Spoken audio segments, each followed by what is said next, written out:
The much-anticipated vice presidential debate is now in the history books. Republican Mike Pence and Democrat Kamala Harris offered wide contrasts in how they would help lead America and where they stand on abortion. Perhaps one of the most striking differences was their viewpoint on the Supreme Court and the nomination of Amy Coney Barrett to fill the vacant seat of Ruth Bader Ginsburg. For nearly 10 minutes, Vice President Pence and Senator Harris sparred back and forth about the Supreme Court. And our hope is, in the hearing next week, unlike Justice Kavanaugh received with treatment from you and others, we hope she gets a fair hearing. And we particularly hope that we don't see the kind of attacks on her Christian faith that we saw before. First of all, Joe Biden and I are both people of faith, and it's insulting to suggest that we would knock anyone for their faith. And in fact, Joe, if elected, will be only the second practicing Catholic as President of the United States. There are differing views on the upcoming Senate Judiciary Committee hearings for Justice Barrett, extended to discussion of abortion. I couldn't be more proud to serve as vice president to a president who stands without apology for the sanctity of human life. I'm pro-life. I don't apologize for it. And this is another one of those cases where there's such a dramatic contrast. The issues before us couldn't be more serious. There's the issue of choice, and I will always fight for a woman's right to make a decision about her own body. It should be her decision and not that of Donald Trump and the vice president, Michael Pence. Joining us now, Lila Rose, president of Live Action via Skype. Thank you, Lila, for being here. Lila, you are a California native, and Kamala Harris is a California senator and was previously the state's attorney general. What do you want our pro-life audience to know about Kamala Harris's history with the pro-life movement?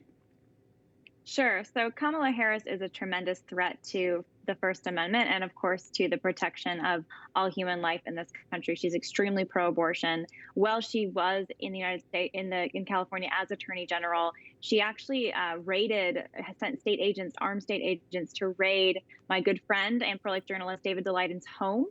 And she recommended David and other pro-life activist Sandra Merritt for criminal charges, which were then ultimately brought about by the next Attorney General, Xavier Becerra. But she ultimately targeted David Daleidon, sent those state agents to his home. That's never been done before in the state of California. Other investigative reporters do undercover journalism in this state. They've never been prosecuted for it, but Kamala started that. She also presided over the law that would force pregnancy centers to ultimately put up advertisements in their facilities for abortion clinics. And she has a 100% rating from NARAL, from the most pro-abortion advocacy groups in the country. So she is in many ways more pro-abortion than even Bernie Sanders. She would repeal the Hyde Amendment. She supports abortion through all 9 months. So there's really no contest when you're comparing records of someone like, of course, the Vice President Pence and Kamala Harris. She is an incredible threat to not only the First Amendment, but the lives of preborn children and their mothers. One of the most tense moments from this week's debate probably had to do with court packing. Lila, why is this such a significant issue? Well, it's very significant because the whole idea of having a Supreme Court and having a judiciary, having our Senate and our House of Representatives and having our executive branch is a separation of powers. And what would happen, what seems to be implied by the failure of both Kamala Harris and Joe Biden in these two past debates to answer the question about court packing from their political opponents, is that they are interested in packing the court, which would mean they would add more than 9. They'd add extra judges in order to have more left-leaning and pro-abortion judges on the court to prevent Roe v. Wade from being overruled.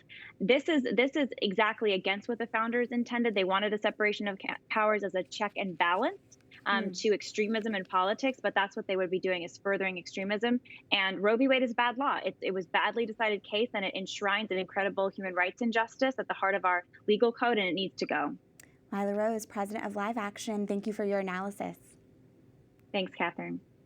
Joining us now via Skype for a further pro-life debate analysis is Mallory Quigley, Vice President of Communications for the Susan B. Anthony List. Mallory, thanks for being here. Right away, I want us to take a listen to what I consider one of the most tense moments of the vice presidential debate. Let's take a listen. This is a classic case of if you can't win by the rules, You're going to change the rules. Now, you've refused to answer the question. Joe Biden has refused to answer the question. So I think the American people would really like to know, if Judge Amy Coney Barrett is confirmed to the Supreme Court of the United States, are you and Joe Biden, if somehow you win this election, going to pack the Supreme Court to get your way? Do you know that of the 50 people who President Trump appointed to the Court of Appeals for lifetime appointments, not one is black? This is what they've been doing. You want to talk about packing a court? Let's have that discussion. Okay, so this was about court packing and whether or not a Biden-Harris administration would add additional Supreme Court justices to the bench. Mallory, why is this such an important question that needs to be answered? Yeah, I think it's incredibly important, Catherine. As Lila said earlier, the founders created a situation where we have separation of powers, checks and balances. And for a Biden administration to pack the court, add more Supreme Court justices, they're essentially creating a super Senate and destroying the third branch of government as we know it. And this is very troubling. And Joe Biden said after the debate this week that he'll tell America where he stands the day after the election because he doesn't want people to report on it. This is just absurd. This is a huge issue. We've been fighting for decades to see abortion jurisprudence altered in this country so that states, in the true concept of federalism, separation of powers, that states would have the right to pass laws that are reflective of the will of people in those states. And so this is a huge issue for the election, and the fact that Joe Biden and Senator Harris won't tell us where they stand actually tells us a whole lot. Mallory, next week is the confirmation hearing for Amy Coney Barrett. Do you expect Kamala Harris will raise questions over Barrett's Catholic faith? I think at this point, the pro-abortion left has realized that they are not winning as they try to attack Amy Coney Barrett's faith. I thought that was very telling during the debate that Senator Harris talked about her own faith and Joe Biden's Catholicism. This is really all part of an effort to appease moderate voters, people who consider themselves to be religious, and certainly that includes faithful Catholics. They're going for the decency angle. You know, I just remember former First Lady Michelle Obama at the DNC a few weeks ago saying, Joe Biden is a profoundly decent man.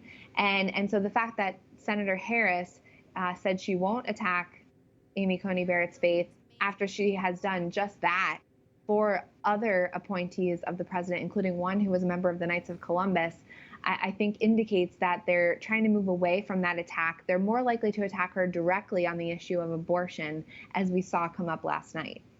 And just briefly, Mallory, both Mike Pence and Kamala Harris dodged the specific question about abortion they were both given. But given what we know about their records on the life issue, how do you think their answers would be when it comes to the abortion questions? Would Mike Pence want to see restrictions on abortion in Indiana? And what about Kamala Harris in California?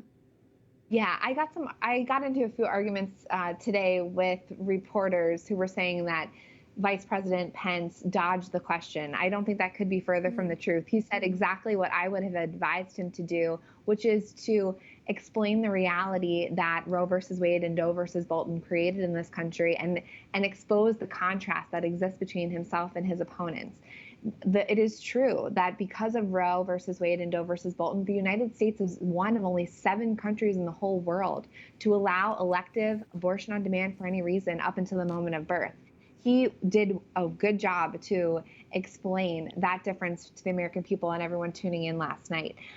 We know that he's incredibly proud of his record from Indiana. They passed under his leadership groundbreaking discrimination abortion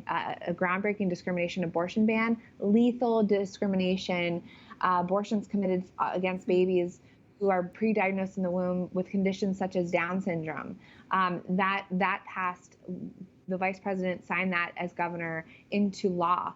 He's very proud of his pro-life record, and that's exactly the point about this conversation about Roe, is that states ought to be able to pass laws that reflect the people's values. Senator Harris, I have no doubt that she would support radical pro-abortion legislation in California where they have the status quo. She's even said during the Democratic primary that under her administration, states would be required to pre-clear any laws that they wanted to pass with her Department of Justice to make sure that they were compliant with Roe. It was a very telling debate. Mallory Quigley, thank you so much for your time. Thanks, Catherine.